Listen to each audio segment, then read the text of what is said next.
Olá, eu sou Eduardo Antero e, sob orientação de Marco Alexandre de Souza Serra, apresento o projeto A História da Infância Criminalizada. Introdução. O menorismo é a ideia de que crianças e adolescentes devem responder legalmente por seus atos. O presente projeto busca resumir a história deste e suas consequências atuais. O menorismo se mantém na sociedade atual, principalmente quando se associa os direitos da criança e adolescente, previstos pelo Estatuto da Criança e Adolescente, ECA, à impunidade. Objetivos. O objetivo do projeto era compreender e resumir a história e consequências do menorismo e apoiar outros pesquisadores do PIBIC e PIBIC-Júnior. Metodologia.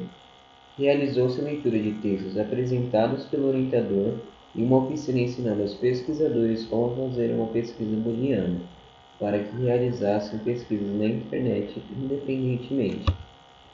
Resultados.